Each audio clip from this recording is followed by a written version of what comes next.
Let's talk about slightly advanced version of inequality, which is known as compound inequalities. This kind of inequality, which is combination of two inequalities. One is this one, 3y is less than 4 minus 5y.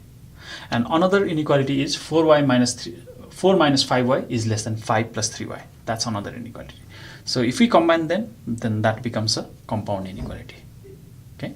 And solving this inequality is not that hard. Okay? It uses or employs the same properties that we have already seen. Okay? And we should do the same operation on all these three parts if we want to change anything in one part, either this left part, middle part, or the right.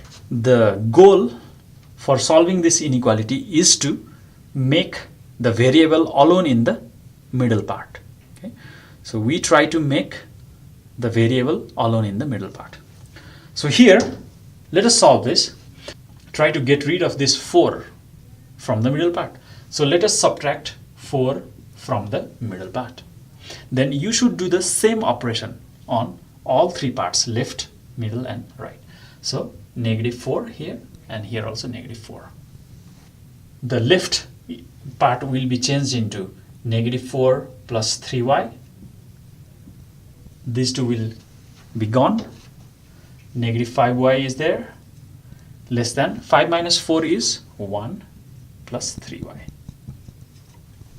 Okay, so we have gotten rid of the constant term in middle part.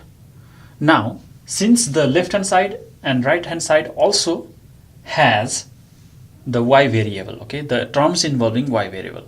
So we want to get rid of the terms involving y variable in left and right part. So we add negative 3y on all sides. Okay. Negative 3y in here, negative 3y in the right hand side, and negative 3y in here. Then you can see that 3y, negative 3y cancels out. Here also it cancels out in the left and right hand side. Then this will turn out to be negative 4 is less than negative 5, negative 3 is negative 8, y is less than 1. Now we want to get rid of this negative 8 from the middle term. Okay, so let us divide all sides by negative 8. So this would be negative divided by negative 8, negative 8, negative 8. Okay. Then this inequality, this compound inequality will change in this form. Okay. So negative 4 over negative 8 would be negative negative cancels out. 4 times 2 is 8. So that would be 1 over 2.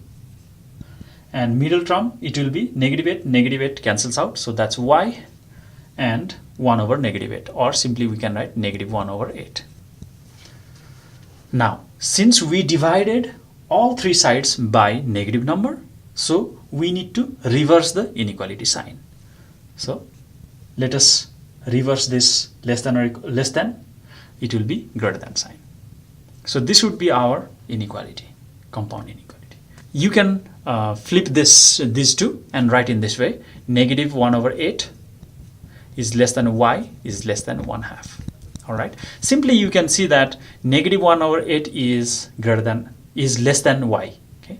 So y is always greater than negative 1 over 8. That means negative 1 over 8 will lie in the left hand side of y. And similarly, 1 over 2 is greater than y means 1/2 will lie in the right hand side of y. So that's why we can write in this way. So this is one solution. Another solution would be to write in interval notation. So the interval notation would be negative 1 over 8 would be the left endpoint, since that's strict less than, so that's why we go for parenthesis, left parenthesis, comma 1/2. It is strict, so that's why we go for 1/2. Right? So this is our interval notation answer for this compound inequality. And finally, the graph would be something just like this. Let's suppose this is 0 and this is 1. Okay, this is 1. So 1/2 would be somewhere here, and negative 1/8 would be somewhere here. Graph would be something just like this, parenthesis here. Okay. and this would be our solution set. So that's how we deal with compound inequalities.